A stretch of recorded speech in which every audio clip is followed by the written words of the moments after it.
Quarterback tier is a very important tool for you on draft day. Let's talk about it right now with Dave Richard. It is fantasy football. It is fantasy football today in 5. Anytime I do a show with Dave, I encourage you to watch it on YouTube, youtube.com/fantasyfootballtoday. You can watch all of our content there. So lay out your first few tiers for me, Dave. Tier number 1 are the 3 quarterbacks I think are going to have the best chance to finish as a QB1, 5,000 yards passing, close to 40 touchdowns total. It's Josh Allen, it's Justin Herbert, and then it's Patrick Mahomes. Those are the first 3 names. I think they're all going to be off the board. In our leagues, they're going to be off the board in round 5. I wouldn't be comfortable taking any one of them in a 1 quarterback league until round 4.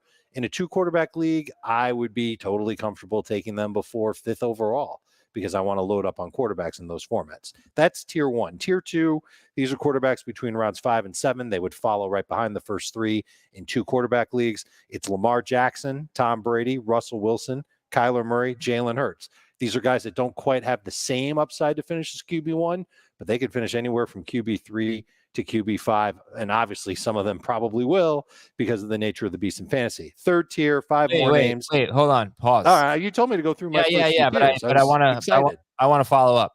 Okay, I did tell you that, but something you said really piqued my interest there. You don't think that the tier 2 has the same upside as tier 1? That's fair to say. Not to finish top 3 at QB. Yeah, I think they do. QB1. Not like the first 3 quarterbacks. Okay, because obviously Lamar Jackson has, and Kyler Murray was, Kyler Murray's had these. He started off hot, yeah. And what has happened to poor Kyler? Yeah, but 2 years ago, before his shoulder injury, I think it was. Yeah. Mid-season, he was QB1. Last year, I think he was QB3 before when he played with healthy DeAndre Hopkins.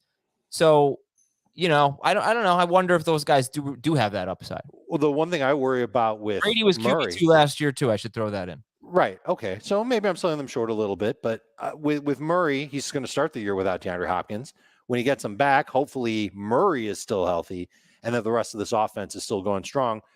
Murray has been getting beat up each of the last 2 years, and I think it's affected him, and that's a problem, especially since their offensive line not so great, especially because their schedule very challenging. Their defense is changing. They're going to be a passing team for sure. You're going to see them throw the ball quite a bit, but I don't know if Kyler Murray can stay healthy and play fresh and fast and loose all season long and get that hot start like we've seen before from him if DeAndre Hopkins isn't quite there. All right, tier 3.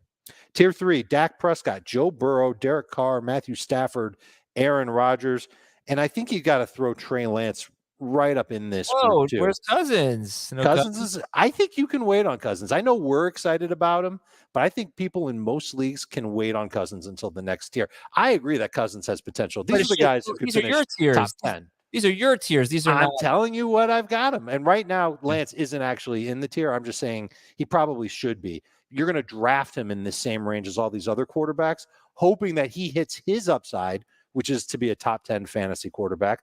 But he's probably got the most downside of everybody that we've talked about so far, which tells you how good this position is. I'm over 12 names deep at the position, and there are plenty of quarterbacks that you can look at and go, that guy can be a starter on my fantasy team anytime.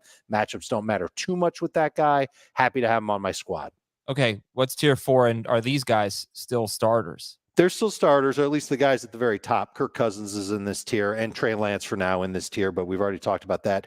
Tua, Jameis, Justin Fields, Trevor Lawrence. A lot of the reasons why they're in this tier is because these guys have huge upside. They've got all a shot to finish top 12. I think in the case of Lance especially, but also Fields and Lawrence, there is some top 10 potential. Same thing with Cousins. I can't take it away from Kirky. He should be a top 10 fantasy quarterback if things break right for him and things don't break right for other quarterbacks. Remember, it's, a two-way street there with him. If everybody's healthy at the quarterback position, I think it's going to be hard for Cousins to finish top 10. But I think top 12 is right there in his range. And when you're waiting and waiting and waiting for a quarterback and you like Kirk Cousins, I think that's a move to make. In fact, I'm kind of falling in love with the idea of waiting in my draft, getting to round 9 and round 10, seeing what's left among the veterans, maybe taking Trey Lance first just in case he is that guy, and then pairing him with a veteran quarterback. By the way, Trey Lance, week 1 against Chicago, projected to be one of the worst defenses in the National Football League. I think Trey Lance could get off to a real nice start in week 1. Trey Lance, Derek Carr, Kirk Cousins, they are QBs 13, 14, and 15, according to Fantasy Pros. They are going with almost back-to-back picks between 102 and 107, basically. Trey Lance, Derek Carr, Kirk Cousins. Man, there's so much I want to talk about with you, but we are out of time. But, it's just interesting that people just have Trey Lance ahead of Justin Fields when Justin Fields has so much more experience than Trey Lance and really a lot to hang his hat on based on the way he finished last year. Obviously, you got a better offense for Trey Lance. So we'll talk about it with Heath on the QB Tiers episode on Fantasy Football Today. Dave is off to vacation. Have a great vacation, Dave. I will. I'm waving bye. I'm putting a 5 in the air. Also, happy birthday, Ryan Jason Richard. He's 18 today. Dave's son turns 18. Great kid. And good at fantasy football, too. Hope you guys have Runs in the family. Have an awesome week away. We'll talk to y'all tomorrow on Fantasy Football Today in 5.